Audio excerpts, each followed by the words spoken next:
Hello everyone. तो कैसे हैं आप? मैं हूं आपकी बायो मैम और ये है आपका अपना channel a platform for online learning, जहां आज के इस सेशन में हम देखेंगे generation and conduction of impulses. बच्चों, जैसा कि हमारा chapter control and coordination continue चल रहा है, जिसमें हमने न्यूरल सिस्टम देखा, स्ट्रक्चर ऑफ न्यूरॉन देखा, तो आज देखेंगे कि वो न्यूरॉन कैसे फंक्शन करता है। आफ्टर ऑल, इम्पल्स कैसे जनरेट होता है और न्यूरॉन में कैसे कंडक्ट होता है। ओके, तो ये जानने के लिए सबसे पहले हम लोग क्या देखेंगे, एक सेल का स्ट्रक्चर देखेंगे। आफ्टर ऑल, न्यूरॉन है क्या?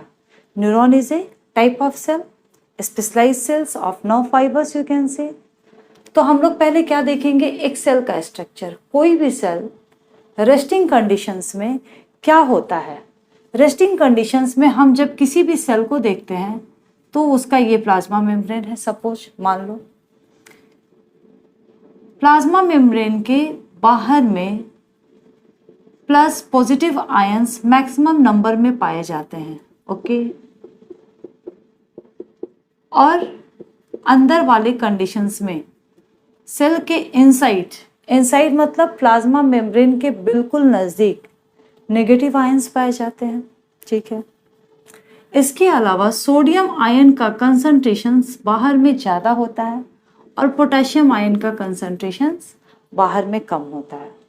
हालांकि sodium and potassium ions move करते रहते हैं, बट इक्विलिब्रियम का पोजीशंस कभी भी किसी भी सेल में नहीं आता है। ओके, इनसाइड जो भी स्पेस है that is known as the intercellular, और बाहर के स्पेस को हम लोग बोलते हैं इंट्रासेलुलर। ओके, ये किसी भी सेल की यही पोजीशंस है। This is the resting stage, resting potentials and polarization state, क्योंकि पोलराइज्ड स्टेट में आ गया है ड्यू टू द आयंस। यदि ये एक सेल की स्ट्रक्चर ये है तो डैट मीन्स कि हमारा न्यूरॉन भी एक सेल है, उसके एक्सॉन की भी स्ट्रक्चर सेम यही होगी जो मैं अभी आपको बताऊंगी। पहले इस चीज को समझ लीजिए। तब यहाँ पे क्वेश्चन क्या उठता है कि जब सारे सेल की स्ट्रक्चर ये है, तब क्यों न्यूरॉन ही सिर्फ इम्पल्स को कंडक्ट करता है, जनरेट करता है, बाकी सेल्स क्यों नहीं करते हैं? तो बच्चों, क्या है कि हमारा न्यूरॉन जो होता है, न्यूरॉन इज एक्साइटेबल सेल। क्या होता है? एक्साइटेबल सेल्स होते हैं, जो क्या होते हैं, एक्साइटेड होते हैं, इम्पल्स को जनरेट करते हैं और कंडक्ट करते हैं। इसी तरह से एक और सेल्स है मसल सेल्स। इसकी वजह से ही हमारा मसल सेल्स कॉन्ट्रैक्ट करता है और रिलैक्स करता है, क्योंकि मसल सेल्स में भी एक्साइटेबल्स प्रॉपर्टी पाए जाते हैं, बाकी किसी सेल्स में नहीं पाए जाते हैं। हमारा न्यूरॉन सेल्स एक स्पेशलाइज्ड फंक्शंस को करता है। ये स्पेशलाइज्ड होता है इसी फंक्शंस को करने के लिए due to the excitable cells. Okay, ये clear? Now we will see the structure of neuron. Okay, कि न्यूरॉन के स्ट्रक्चर में क्या होता है और कैसे इम्पल्स को कंडक्ट किया जाता है, फिर कैसे इम्पल्स जनरेट होता है और देन कैसे कंडक्ट किया जाता है। एक चीज बच्चा मैं यहाँ पे और तुम लोगों को समझाऊंगी, जो बात को ध्यान में रख लो। किसी भी सेल के प्लाज्मा मेम्ब्रेन में साइटोलॉजी को याद करो। प्लाज्मा मेम्ब्रेन किसका बना होता था? बाइलिपिड लेयर एंड प्रोटीन्स, जो कि सिंगर एंड निकोलसन्स ने दिया था फ्लूइड मोजाइक मॉडल, और उसमें हमने देखा था बाइलिपिड्स के लेयर्स होते थे, मतलब 2 लेयर लिपिड्स के होते थे, और इसमें बीच बीच में ये 2 लेयर लिपिड के, तो बीच बीच में क्या होते थे, कुछ प्रोटीन्स पाए जाते थे। ये लिपिड्स के 2 layer that is called the bilipid, और बीच में ये क्या पाया जाता था, प्रोटीन, जो कि कैसा बनाता था, कैसा अपीयरेंस देता था, फ्लूइड मोजाइक की तरह अपीयरेंस देता था, मोजाइक की तरह देता था। इसको सिंगर एंड निकोलसन्स ने क्लियर किया था हमारे प्लाज्मा मेम्ब्रेन के स्ट्रक्चर में। ठीक है बात? तब हमारा एक्सॉन भी एक प्लाज्मा मेम्ब्रेन है। ओके, बस इस बात को ध्यान रख लो, तो उसका भी स्ट्रक्चर ऐसे ही होगा। हमारे एक्सॉन का भी एक प्लाज्मा मेम्ब्रेन होगा ना, तो उसका भी स्ट्रक्चर ऐसे पाया जाएगा। अभी हम देखते हैं पहले न्यूरॉन के स्ट्रक्चर को। न्यूरॉन के स्ट्रक्चर्स में मैं इसको रफली बनाती हूँ, बस एक्सॉन्स को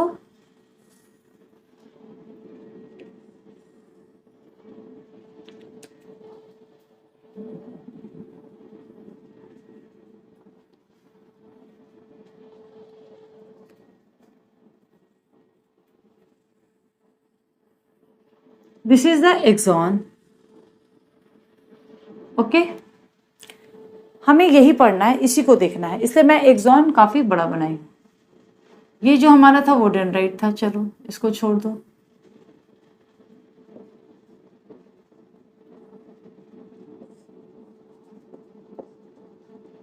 जैसा कि हमने अभी सेल के स्ट्रक्चर में देखा, सेल के स्ट्रक्चर में क्या हो रहा था, बाहर पॉजिटिव चार्ज थे।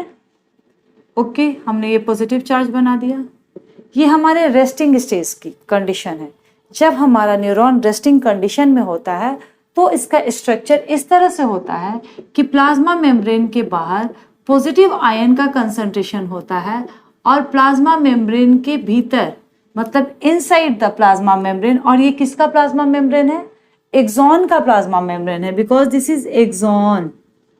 और एक्सॉन के प्लाज्मा मेम्ब्रेन को हम लोग क्या बोलते थे, एक्सोलेमा। Okay,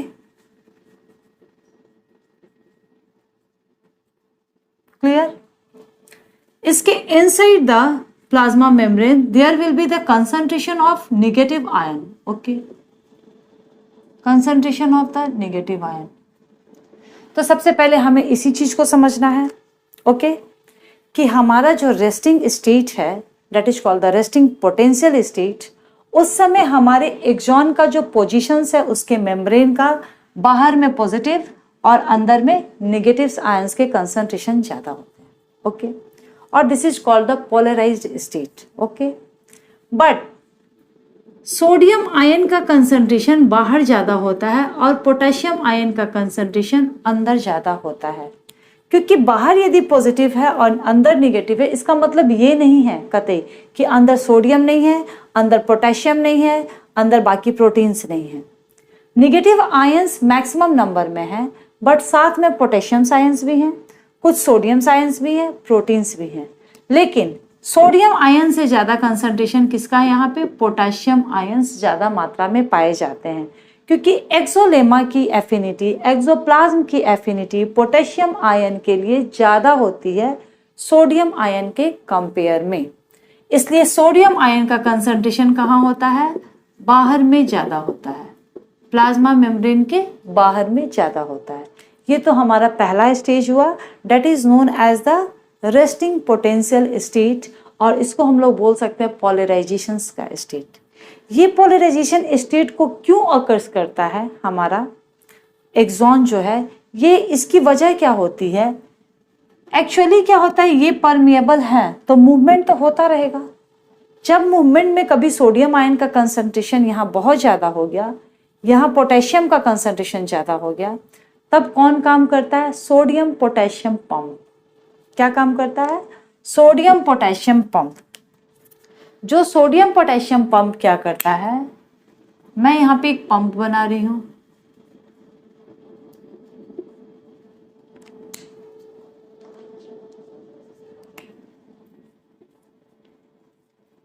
okay. ये सोडियम पोटेशियम पंप क्या करेगा,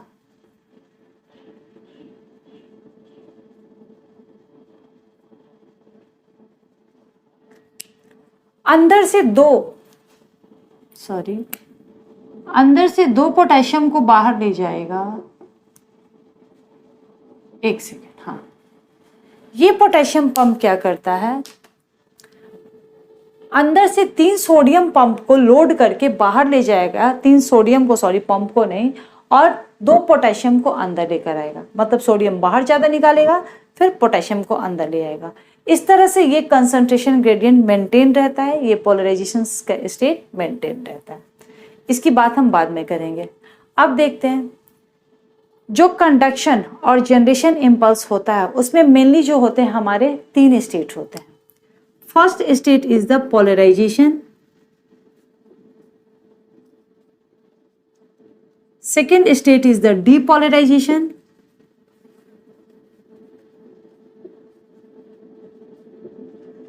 and third stage is the repolarizations.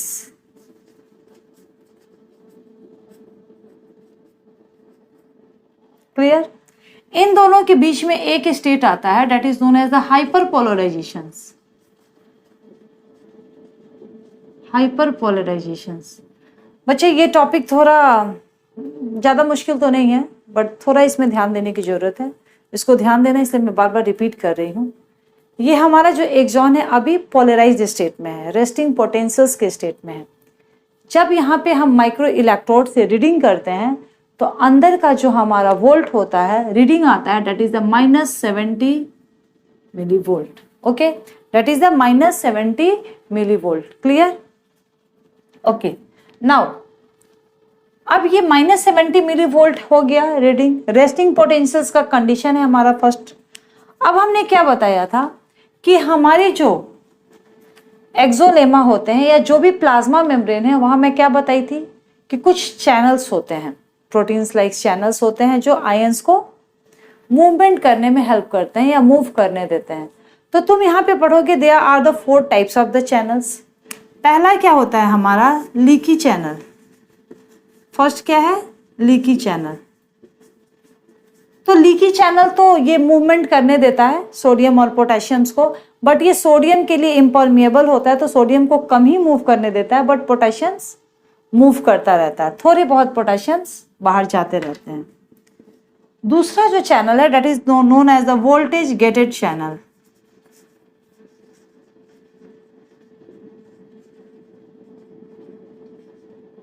Third जो चैनल्स है that is the mechanical channel. Mechanical channel जब कभी भी कुछ फोर्स लगेगा तभी वो चैनल ओपन होंगे। वोल्टेज गेटेड चैनल क्या करेगा? जब कभी भी वोल्टेज का फ्लक्चुएशन होगा तो अकॉर्डिंगली वो खुलेगा और बंद होगा। ये हमारा मैकेनिकल चैनल।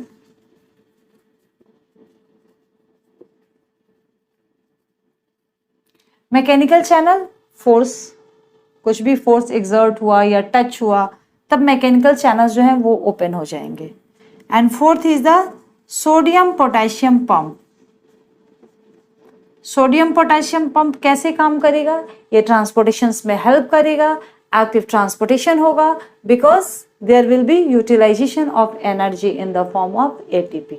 मतलब ये एटीपी को यूज करके, एटीपी के फॉर्म में एनर्जी को यूज करके सोडियम या पोटेशियम को अंदर बाहर ले जाने का काम करेगा और फिर से अपने पोजीशंस में लाने की कोशिश करेगा एक्सोप्लाज्म को। चलो तब हम एक एक करके समझते हैं।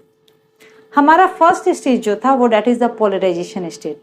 पोलराइजेशन स्टेट बच्चों आपको समझ में आ गया है कि बाहर जो होंगे पॉजिटिव आयंस ज़्यादा होंगे, अंदर नेगेटिव आयन ज़्यादा होंगे, सोडियम का कंसंट्रेशन ज़्यादा होगा बाहर और अंदर में पोटेशियम का कंसंट्रेशन ज़्यादा होगा। और जब हम माइक्रो इलेक्ट्रोड से रीडिंग करेंगे तो इसका जो वोल्ट होगा that is the -70 milli volt. तो पोलराइजेशंस में हमने क्या क्या पढ़ा? अब हम ये सबको रब करते हैं और धीरे धीरे एक एक पॉइंट को देखते चलेंगे। Okay,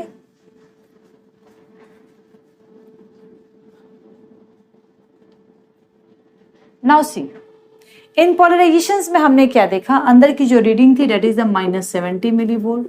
this is important. Okay, बाहर जो था आउटसाइड द सेल या आउटसाइड द मेम्ब्रेन तुम बोलो, और ये बिल्कुल मेम्ब्रेन के पास ही कंसंट्रेशन होता है जिससे डिफ्यूजन के through movement of the ions होते रहते हैं।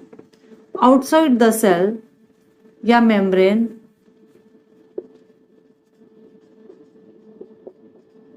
सोडियम आयंस का कंसंट्रेशन ज्यादा होगा।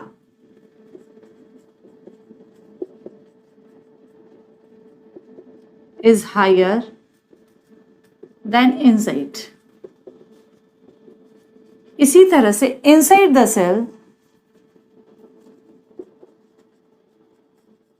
potassium ion concentration will be higher than the outside the cell। अब ये बात हमारी यहां खत्म हो गई। फर्स्ट स्टेप को हमने समझ लिया है। अब हम पढ़ेंगे कि जो हमने देखा था कि प्लाज्मा मेम्ब्रेन में क्या होता था। प्लाज्मा मेम्ब्रेन में होता थे कुछ चैनल्स।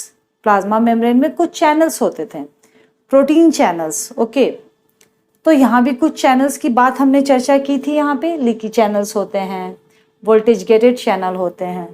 तो कुछ लीकी चैनल्स होते हैं। लीकी चैनल्स को हमने ऐसे ही बना दिया है। चलो ठीक है, तो ये लीकी चैनल्स हर जगह होंगे और ये थोड़े बहुत मूवमेंट में हेल्प करते हैं सोडियम एंड पोटेशियम्स के, बट सोडियम कम मूव करता है because it is impermeable to sodium.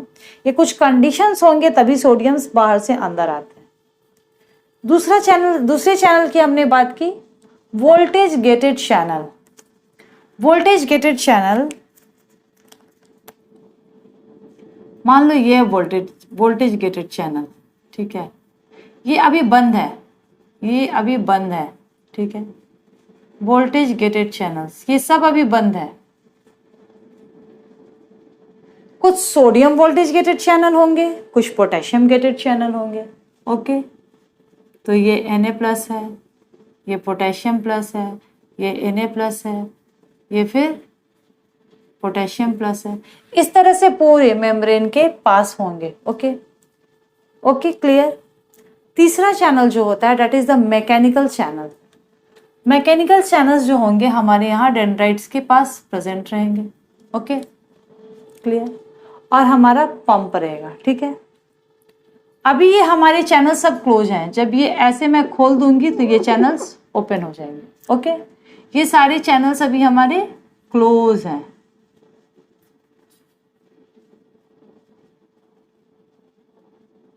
ये सारे चैनल्स हमारे क्लोज हैं, इससे अभी मूवमेंट नहीं होगा, ठीक है। तो ये कुछ सोडियम्स के चैनल्स हैं और कुछ पोटेशियम्स के चैनल्स हैं। Okay, now see,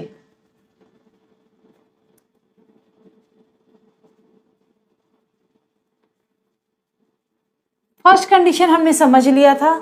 first condition में हमने क्या समझा था, पोटेशियम अंदर ज्यादा है, सोडियम बाहर ज्यादा है। अब नाउ कंडीशन कौन सा आएगा, डिपोलराइजेशंस का कंडीशन आएगा। और ये डिपोलराइजेशंस का कंडीशंस कैसे होता है बच्चों, देखो।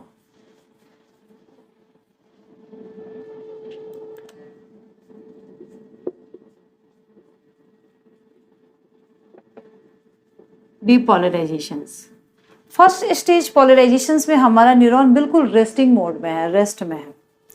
अब एज सुन एज जैसे ही हमने किसी हॉट ऑब्जेक्ट को टच किया या फिर कोई यहाँ पे मॉस्किटो आया,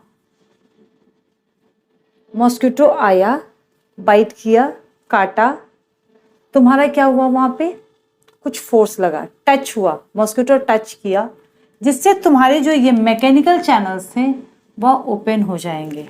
क्या हो जाएंगे, मैकेनिकल चैनल्स हमारे जो हैं वो ओपन हो जाएंगे। और यहाँ से हमारा जो भी, जैसे ही मैकेनिकल चैनल्स ओपन होगा, यहाँ से फटाफट फटाफट फटाफट क्या हो जाएगा, चैनल ओपन हो गया, सोडियम को रास्ता मिल गया। अभी तक सोडियम आ नहीं रहा था, सोडियम बाहर से अंदर आना स्टार्ट कर देगा। जैसे सोडियम बाहर से अंदर आया तो ये मूव किया। अच्छा, अभी मैं एक चीज और कर रही हूँ, इसको डिफरेंट सेक्शन में बांट रही हूँ कि कैसे नर्व जनरेट होने के बाद कंडक्ट होगा लास्ट पोजीशंस तक। तो ये तुम मान लो जैसे ए पोजीशंस है, यहाँ से यहाँ तक का सेक्शंस, ठीक है। यहाँ तक का सेक्शन मान लो बी पोजीशंस है, यहाँ तक का सेक्शन मान लो सी पोजीशंस है, ठीक है।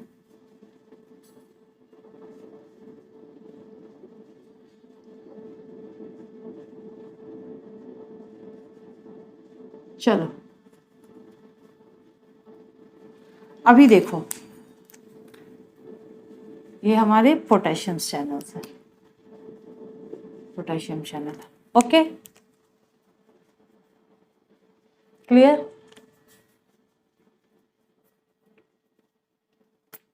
ये हमारा ए सेक्शन है, ए सेक्शंस।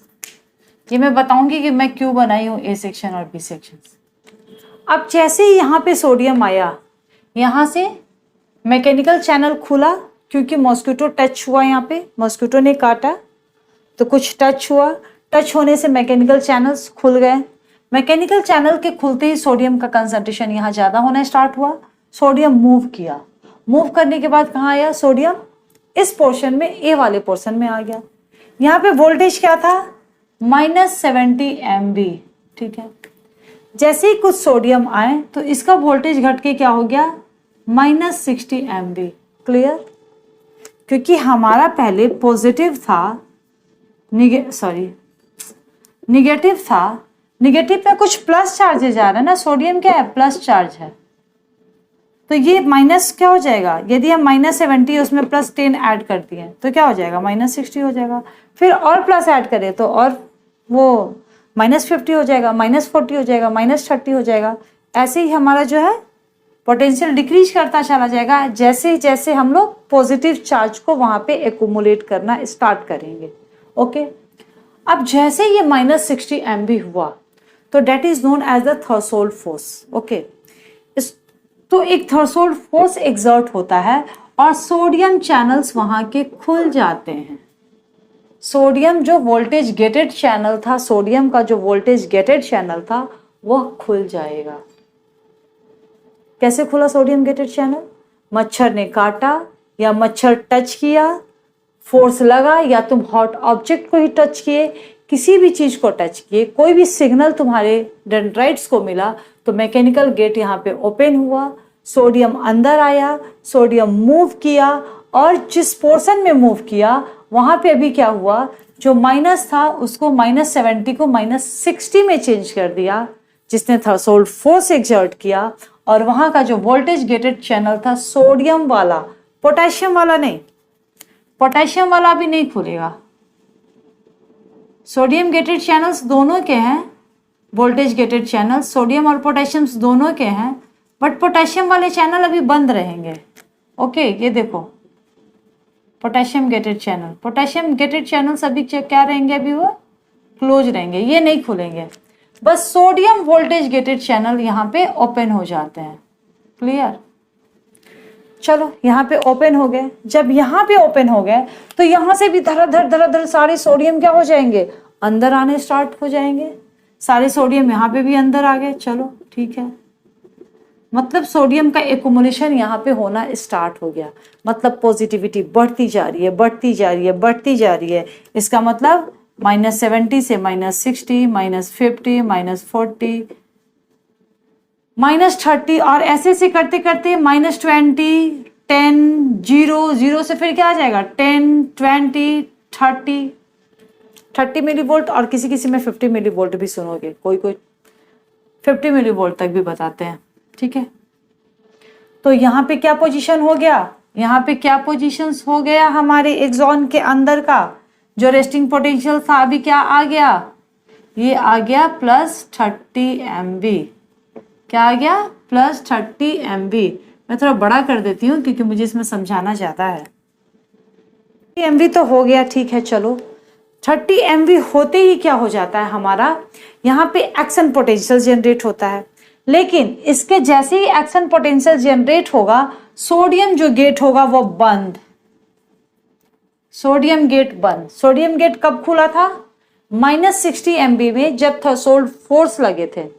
+30 आते ही सोडियम के गेट बंद हो जाते हैं और तब खुलते हैं पोटेशियम के गेट। लेकिन ये मैं बाद में बताऊंगी, पहले बता देती हूं कि कैसे ट्रांसमिट होता है हमारा इम्पल्स, कैसे कंडक्ट करता है।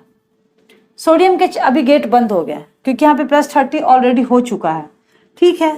लेकिन सोडियम भी तो बहुत ज्यादा हो गया ना यहाँ पे एक्यूमुलेट, तो ये मूव कर जाएंगे। एक ही साथ सारे तो मूव करेंगे नहीं, कुछ सोडियम मूव करेंगे यहाँ पे, ठीक है। अब जैसे ही कुछ सोडियम मूव किए तो यहाँ भी जो -70 का वोल्ट था वो भी क्या हो जाएगा, अगेन +60 में। और जैसे ही +60 MV हुआ यहाँ का पोटेंशियल, यहाँ वाले सोडियम वोल्टेज गेटेड चैनल खुल गए, यहाँ वाले सोडियम वोल्टेज गेटेड चैनल खुल गए। फिर से क्या हो गया, अब यहाँ सोडियम आना स्टार्ट हो गया, यहाँ भी सोडियम का एक्यूमुलेशन बहुत ज्यादा हो गया। अभी देखो कैसे धीरे धीरे धीरे धीरे अंदर सोडियम बढ़ता चला जाएगा, ठीक है। पोटेशियम तो अभी अंदर है ही, पोटेशियम अभी है, बट पोटेशियम क्या है, अभी कम है, ठीक है। पोटेशियम से ज्यादा अब सोडियम होने लग गया है, ठीक है। Okay, clear. अभी पोटेशियम वोल्टेज गेटेड चैनल खुला ही नहीं कि अभी बाहर जाएगा। ओके, अब इस तरह से +60 से प्लस कहाँ चला गया, फिर ये +30 MV पे। अब फिर कुछ सोडियम कहाँ मूव करेंगे, यहाँ मूव करेंगे। फिर यहाँ वाले सोडियम गेटेड चैनल खुल गए और फिर यहाँ भी क्या कितना आ गया +30 MV। और जैसे +30 MV को अटेन करेगा हमारा एक्सोप्लाज्म तो हमारे सोडियम गेटेड चैनल फिर बंद हो जाते हैं, फिर बंद हो जाते हैं, फिर यहाँ बंद हो जाएंगे। फिर यहाँ पे सोडियम का एक्युमुलेशन, फिर यहाँ पे सोडियम का एक्युमुलेशन, थोड़े सोडियम फिर यहाँ मूव कर गए। तो अगेन ये कहानी चलती रहेगी ये स्टोरी, और होते होते कहाँ तक पहुँचेगी, कहाँ पर पहुँचेगी, हमारे एक्सॉन्स टर्मिनल्स के पास पहुँचेगी। ओके, और जब हमारे एक्सॉन टर्मिनल्स में पहुँचेगी, यहाँ पे पहुँचेगी, तो यहाँ पे क्या होगा, यहाँ पे कैल्शियम मूव होकर अंदर आ जाएगा, जो कि क्या करेगा, फोर्स करेगा न्यूरोट्रांसमीटर को, वेसिकल्स को, यहाँ पे कौन सा इंटर करेगा, कैल्शियम। ओके, और ये क्या करेगा, ये फोर्स करेगा न्यूरोट्रांसमीटर को बाहर जाने के लिए, ताकि फिर ये दूसरे न्यूरॉन में इम्पल्स का ट्रांसफर हो जाए। अब मेरी बातें ध्यान से सुनो, ये तो बात की बात है, अब मेरी बातें सुनो।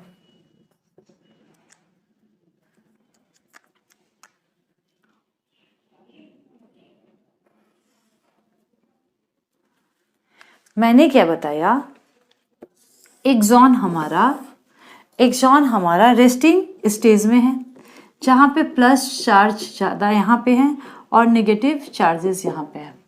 बाहर में किसका एक्युमुलेशन है, सोडियम प्लस का, सोडियम चार्जेस का एक्युमुलेशन बहुत ज़्यादा है।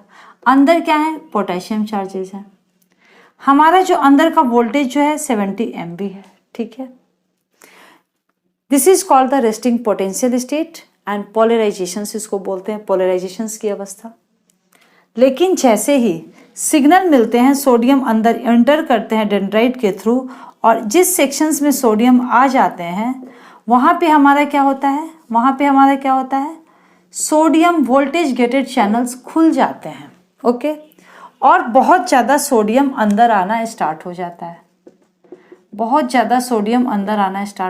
है, ओके। और फिर हमारा क्या हो जाता है, कौन सी पोटेंशियल आ जाती है, 30 MV। एक सेकेंड, जैसे सोडियम हमारे डेंड्राइट से यहाँ मूव किया था, यहाँ का पोटेंशियल हुआ था -60 MV, थ्रेशोल्ड फोर्स लगा था, सोडियम वोल्टेज गेटेड चैनल खुल गया था, पोटेशियम चैनल्स नहीं खुलते हैं, पोटेशियम वोल्टेज गेटेड चैनल अभी नहीं खुलेंगे। और जब ये -60, जब सोडियम आयंस बहुत ज़्यादा अंदर आ जाएंगे, तब ये धीरे धीरे, क्योंकि पॉजिटिविटी अंदर की बढ़ रही है ना, तो ये धीरे धीरे जाके ये +30 MV हो जाएगा और ये गेट बंद। क्लियर। इसी तरह से जब यहाँ पे सोडियम ज़्यादा होने लग गया, कंसंट्रेशन ग्रेडियंट ज़्यादा बढ़ने लग गया, तो कुछ सोडियम यहाँ मूव करिए। अब जैसे ही थोड़े बहुत सोडियम यहाँ मूव किए, तो यहाँ की भी क्या हो गई, -60 MV, -70 से। जैसे ही -60 हुआ, क्या हो गया, हमारे जो सोडियम वोल्टेज गेटेड चैनल थे वह क्या हो गया, ओपन हो गए। तो क्या हो गया, सोडियम अंदर आना स्टार्ट हो गया, ठीक है। सोडियम अंदर आना स्टार्ट हो गया, अंदर आने से क्या हो गया, फिर अगेन ये 30 MV हो गया, फिर ये क्या हो गया, सोडियम वोल्टेज गेटेड चैनल बंद। तो इस तरह से हमारा ये जो कंडीशन होता है, दैट इज द डीपोलराइजेशन का कंडीशन होता है। मतलब डीपोलराइजेशन में क्या हो जाता है, अंदर का जो पोटेंशियल हो जाएगा वह क्या हो जाएगा,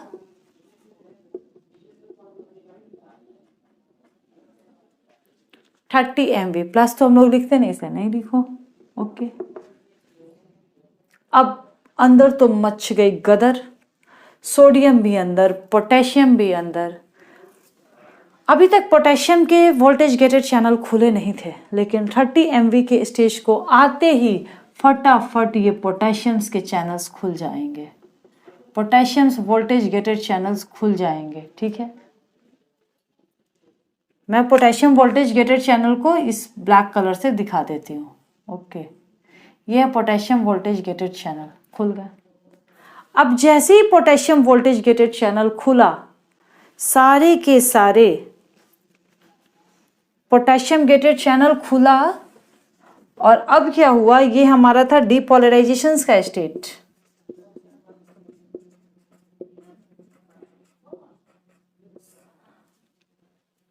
ये हमारा नेक्स्ट स्टेज है, that is known as the repolarization. Repolarization में क्या होता है देखना, क्लियर। सोडियम भी अंदर से बाहर आ गया, पोटेशियम्स भी बाहर आ गए, अंदर ही है, सॉरी पोटेशियम तो पहले से अंदर थे बहुत ज्यादा। अंदर पॉजिटिविटी बढ़ गई है, पूरा कंडीशन ही बदल गया है हमारे एक्सोप्लाज्म का। पहले तो हमारे पॉजिटिव आयंस बाहर थे, अंदर नेगेटिव आयंस ज्यादा थे। अभी तो पॉजिटिविटी अंदर बहुत बढ़ गई, और जैसे ही पॉजिटिविटी बहुत अंदर बढ़ी, 30 MV हो गया, तो मैंने क्या बताया कि जो हमारे पोटेशियम वोल्टेज गेटेड चैनल थे अब वो खुलेंगे। कब खुलेंगे? जब अंदर 30 MV पोटेंशियल्स जनरेट हो गया। जब अंदर 30 MV पोटेंशियल्स जनरेट हो गया, वैसे ही सारे के सारे हमारे पोटेशियम्स वोल्टेज गेटेड चैनल क्या हो जाएंगे? खुल जाएंगे। क्लियर? और अभी क्या है हमारे? अभी हमारे सोडियम के क्या है? Voltage gated channel. सोडियम के वोल्टेज गेटेड चैनल बंद है। सोडियम के वोल्टेज गेटेड चैनल बंद है। ये सोडियम के चैनल्स हैं, ये बंद है अभी। ठीक है, क्यों बंद हुए? जैसे ही 30 MV आया। ठीक है, कंडीशन। अब ये बताओ, जब पोटेशियम वोल्टेज गेटेड चैनल खुल जाएगा तो पोटेशियम धराधर बाहर जाना स्टार्ट, मतलब ये सब बाहर जाना, पोटेशियम बाहर जाना स्टार्ट। जब पोटेशियम बाहर मूव करना स्टार्ट करेगा तो बाहर तो पोटेशियम का एक्युमुलेशन ज्यादा हो जाएगा, और अंदर क्या हो गया? अंदर सोडियम का एक्युमुलेशन हो गया। ये पोटेशियम रहेंगे, थोड़े बहुत रहेंगे, बट ज्यादा क्या हो जाएगा? सोडियम हो जाएगा। ज्यादा क्या हो जाएगा? सोडियम हो जाएगा।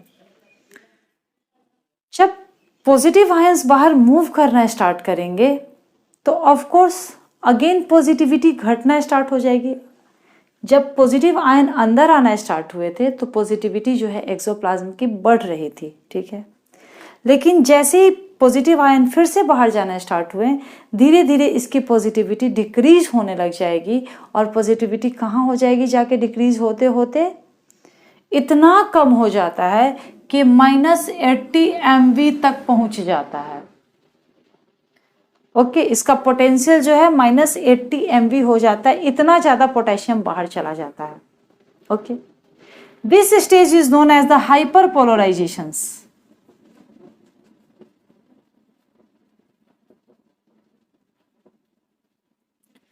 कहानी तो चेंज हो गई है, स्टोरी चेंज हो गई है, स्थिति बदल गई है, स्थिति बदल गई है, बट क्या हो गया है? अंदर हाइपरपोलराइजेशंस की वजह से -80 MV भी हो गया है, लेकिन चीजें उल्टी हो गई है। अंदर सोडियम हो गया और बाहर पोटेशियम हो गया। ये तो हमारा स्टेट नहीं था। और अभी जब तक पहले वाले पोजीशंस में हमारा एक्सॉन नहीं आएगा, दूसरा नर्व इम्पल्स जो है वह कंडक्ट नहीं होगा। अब इसे लाना है क्या? अपने पुराने वाले स्टेट पे। That is known as the repolarizations. तो रीपोलराइजेशंस वाले स्टेट में क्या होगा, मैं यहां बताती हूं। रीपोलराइजेशंस, रीपोलराइजेशंस में क्या होगा?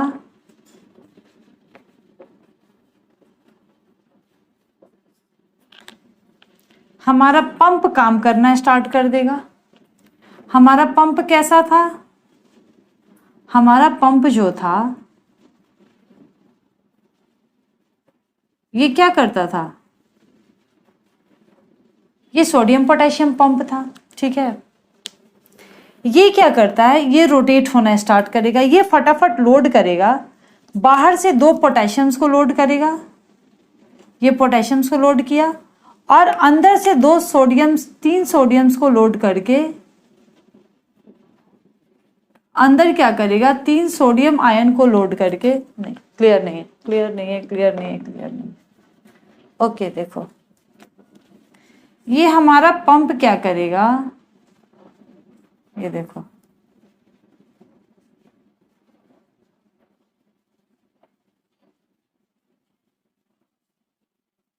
चलो ठीक है।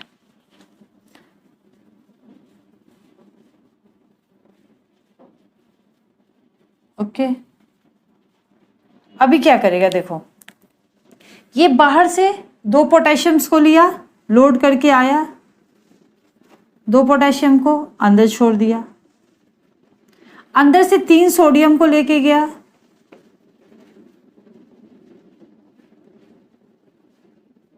बाहर छोड़ दिया। तो बाहर में 3 सोडियम और अंदर 2 पोटेशियम्स, जब ये कंटिन्यू तब तक करता रहेगा जब तक कि हमारा अंदर का फिर से जो इसका कंडीशन है, पॉजिटिविटी फिर से जो है थोड़ी ज़्यादा बढ़ नहीं जाए। ये -70 MV का पोटेंशियल्स ये अटेन नहीं कर लेगा, और इस कंडीशंस में इस दौरान ये ATP को यूज करेगा एज ए एनर्जी, और ये पंप तब तक रोटेट होता रहेगा, तब तक रोटेट होता रहेगा जब तक फिर से हमारा जो एक्सोप्लाज्म है वो पोलराइजेशंस के स्टेट को नहीं अटेन कर लेता है, that is known as the repolarizations. और इस तरह से जब पूरे स्टेट्स को कंप्लीट कर लेता है तब हमारे एक्सॉन के पास, मैंने बताया कैसे पहुंचता है, थोड़े मूव करेंगे फिर सोडियम्स के चैनल्स खुल जाएंगे, फिर ऐसे ही मूव करता करता ये कहाँ जाएगा, एक्सॉन टर्मिनल्स में, जहाँ पे क्या होगा, बिकॉज यहाँ भी 30 MV का पोटेंशियल्स आ गया है, कैल्शियम बाहर से अंदर मूव करेंगे, और तब ये क्या करेगा, ये जो और अभी क्या हुआ हमारा, कि केमिकल इम्पल्स था, आयंस के मूव करने से ये इलेक्ट्रिकल इम्पल्स में चेंज हो गया। अब यहाँ पे जब इलेक्ट्रिकल इम्पल्स हमारा एक्सॉन टर्मिनल में आया, कैल्शियम के मूव करने से, अंदर आ जाने से इसको न्यूरोट्रांसमीटर में मूव कर देंगे, केमिकल्स में चेंज कर देंगे, और ये कैल्शियम क्या करेगा, फोर्स करेगा उस न्यूरोट्रांसमीटर को बाहर मूव करने में, एक्साइट करेगा। Okay, I hope clear. मैं फिर से एक बार बहुत शॉर्ट में बता देती हूँ।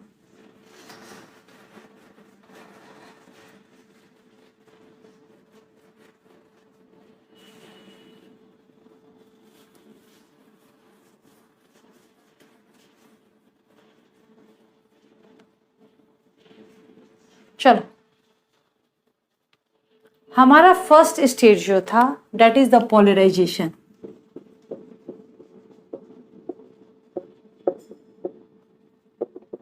हमने क्या देखा था कि हमारा जो एक्सॉन है वह पोलराइजेशंस के स्टेट में रहता है। ओके, पोलराइजेशंस के स्टेट में बाहर में प्लस चार्जेस ज़्यादा हो जाते हैं और अंदर हमारे जो है वह नेगेटिव चार्जेस ज़्यादा रहते हैं। इसके साथ ही बाहर जो होता है वह सोडियम आयंस का कंसंट्रेशन ज़्यादा होता है और अंदर पोटेशियम आयंस के कंसंट्रेशन ज़्यादा रहते हैं। ये हमने पढ़ा पहले, this is the polarization state.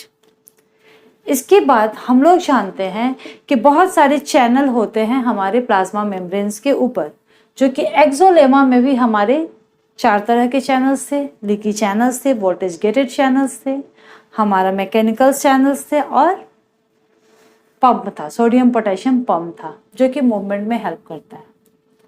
पोलराइजेशंस की कंडीशंस में हमने बस चैनल को देखा। चैनल में हमने क्या देखा, वोल्टेज गेटेड चैनल, ठीक है, sodium voltage gated channel and potassium voltage gated channel, Na+ and K+। Okay, clear. ये हर जगह पाए जाएंगे, ये हर जगह पाए जाएंगे, ठीक है। अभी हमारा कंडीशन पोलराइजेशंस का था, तब हमने जब माइक्रो इलेक्ट्रोड से रीडिंग किया, क्योंकि कितना निगेटिव कितना पॉजिटिव, साइंस में मेजरमेंट चाहिए, कितना दर्द कितनी खुशी, हम लोग ऐसे जनरल टर्म में मेजर नहीं करते हैं, बट साइंस में तो मेजरमेंट चाहिए। तो कितने निगेटिव आयंस, कितनी निगेटिविटी है अंदर, तो -70 MV की निगेटिविटी है। ओके, अब जैसे ही सिग्नल मिला, सिग्नल मिलते ही क्या स्टार्ट हो गया, सेकेंड स्टेज पे कहानी आ गई, डीपोलराइजेशन के स्टेट पे। कैसे आ गई डीपोलराइजेशन के स्टेट पे? क्योंकि जैसे ही सिग्नल मिला, सिग्नल मिलते ही क्या हुआ, मैकेनिकल गेट ओपन हुआ डेंड्राइट के पास का, सोडियम मूव किया, और जैसे ही यहां सोडियम मूव किया तो -70 मिली वोल्ट घट के क्या हो गया, -60 मिली वोल्ट। इतना क्लियर होगा आई थिंक सबको। और जब -60 मिली वोल्ट हुआ, ये थ्रेशोल्ड फोर्स है, इसने किसको खोल दिया, इसने किसको खोल दिया। मैं पोटेशियम गेटेड चैनल को इस ब्लैक कलर से दिखाती हूँ, ठीक है। पोटेशियम वोल्टेज गेटेड चैनल को ब्लैक से बना रही हूँ, पोटेशियम से, ठीक है। ये पोटेशियम वोल्टेज गेटेड चैनल है, और ये सोडियम के चैनल्स हैं। अब जैसे ही ये -60 MV हुआ, कौन से चैनल खुल गए, कौन से चैनल खुल गए, हमारे सोडियम वोल्टेज गेटेड चैनल खुल गए। जैसे ये खुल गए तो क्या हो गया, सोडियम अंदर आ गए। सोडियम जैसे ही अंदर आए, अंदर की पॉजिटिविटी निगेटिविटी और कम होने लग गई, और कम होते होते कहाँ पे आ गई, +30 MV पे आ गई। और अंदर किसका एक्युमुलेशन हो गया, सोडियम का एक्युमुलेशन हो गया, क्योंकि सोडियम अंदर बहुत आ गया, बहुत ज्यादा सोडियम आ गया। तो मैंने ये किसकी बात की, एक पार्ट की बात की। फिर दूसरे पार्ट में क्या हुआ, फिर सोडियम मूव कर गया, थोड़े से सोडियम जैसे ही मूव किए, फिर से इसकी नेगेटिविटी क्या हो गई, -60 MV हो गई, क्योंकि कुछ पॉजिटिव आयंस मिले ना। जैसे ही हुआ -60 MV, फिर यहां वाले भी जो भी हमारे सोडियम्स के चैनल्स थे खुल गए, फिर सोडियम आयंस अंदर आ गए। सोडियम आयन के अंदर आते ही फिर से सोडियम का एक्युमुलेशन यहाँ भी बढ़ गया, और इस तरह से यहाँ पे कौन सा कंडीशन आ गया, 30 MV। इस तरह से हमारे पूरे एक्सोलेमा में अभी जो कंडीशन है, अभी जो पोटेंशियल है, वह किसका आ गया, प्लस मत लिखो, 30 MV potentials, okay, and this 30 MV is known as the action potentials। Action potential generate हो गया। तो डीपोलराइजेशन के स्टेट में क्या क्या हुआ, एक तो -60 MV जो कि थ्रेशोल्ड फोर्स था वो जनरेट हुआ, और उसके बाद 30 MV एक्शन पोटेंशियल जनरेट हुआ। जैसे ही एक्शन पोटेंशियल जनरेट हुआ, क्या हो गए, क्या हो गए, ये जो हमारा पोटेशियम चैनल था ये खुल गया, क्योंकि यहाँ पे पोटेशियम भी हो गए, यहाँ पे सोडियम, पोटेशियम तो पहले से ही था ना, पोटेशियम तो पहले से यहाँ पे बहुत ज़्यादा था। अब ये पोटेशियम से मूव करेगा, और सारे पोटेशियम्स क्या हो जाएंगे, यहाँ कंसंट्रेटेड होने स्टार्ट हो जाएंगे। मतलब ये सारे पोटेशियम्स के चैनल्स खुल जाएंगे, और ये बाहर एक्युमुलेशन स्टार्ट हो जाएगा। कहानी पूरी स्टोरी चेंज हो जाती है, बाहर अब पोटेशियम ज़्यादा हो गया, अंदर सोडियम ज़्यादा हो गया। ये वाले कंडीशन आ गए।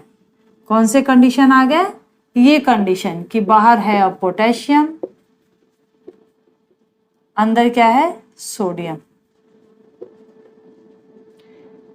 बात वही है, पॉजिटिव्स जब बाहर चले गए तो यहाँ पे निगेटिविटी हो गई, निगेटिविटी यहाँ पे फिर से हो गई, क्योंकि सारे पोटेशियम आयन जो है वो बाहर जाने लग गए। तो धीरे धीरे जो 30 MV का वोल्ट था वह फिर से कहाँ आ गया, -70। लेकिन अभी पोटेशियम जा ही रहे हैं बाहर, इसलिए धीरे धीरे फिर ये -80 मिली वोल्ट पे आ गया यहाँ का पोटेंशियल। जब सारे पोटेशियम्स बाहर चले गए तो बाहर पोटेशियम्स का कंसंट्रेशन ज़्यादा हो गया, और अंदर सोडियम का कंसंट्रेशन ज़्यादा हो गया। तो इस कंडीशन में तो ये कहानी ही उल्टी हो गई है, पोजीशन ही चेंज हो गया है। इम्पल्स अभी ट्रांसमिट ना कंडक्ट करेगा ना जनरेट करेगा। तो अब क्या करेगा, हमारा पंप काम करना स्टार्ट कर देगा। और पंप हमारा कैसे काम करता है, पंप कैसे काम करेगा,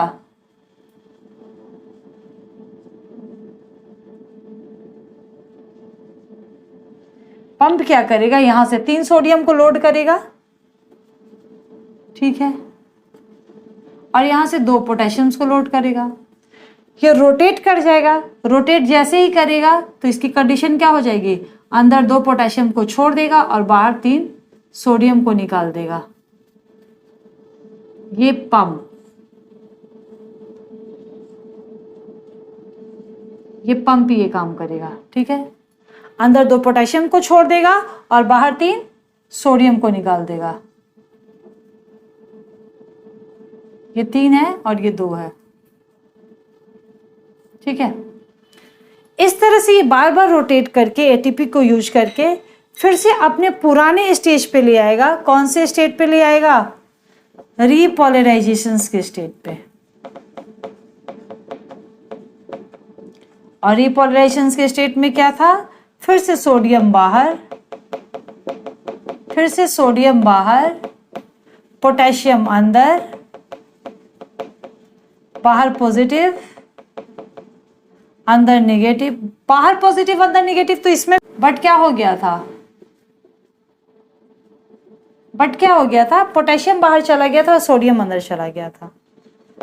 अब फिर से वही कंडीशन, अगेन हमारा जो न्यूरॉन्स है वह रेडी है इम्पल्स को लेने के लिए, उसके कंडक्शंस के लिए, उसके जनरेशंस के लिए। इस तरह से वह जो हमारा इम्पल्स होता है वह जनरेट होने के बाद कंडक्ट होके एक्सॉन टर्मिनल्स में जाता है, फिर वह दूसरे न्यूरॉन में ट्रांसफर हो जाता है। तो इस तरह से हमने देखा, क्या देखा, इम्पल्स का हमारा जो है वह जनरेशन कैसे होता है और फिर हमारा कंडक्शन कैसे होता है। नेक्स्ट क्लास में हम लोग देखेंगे transmission of impulse through one neuron to another neuron. I hope आपको समझ में आया होगा। यदि नहीं समझ में आया होगा तो फिर से मेरा लेक्चर देखेंगे और ज़रूर समझ जाएंगे, क्योंकि मैंने बहुत ही सिंपल लैंग्वेज में आपको समझाने की कोशिश की है। Okay, now goodbye. फिर मिलेंगे हम लोग नेक्स्ट लेक्चर में, transmission of impulse. Okay, goodbye. स्वस्थ रहें, मस्त रहें, मुस्कुराते रहें, पढ़ते रहें और रिवीजन करते रहें।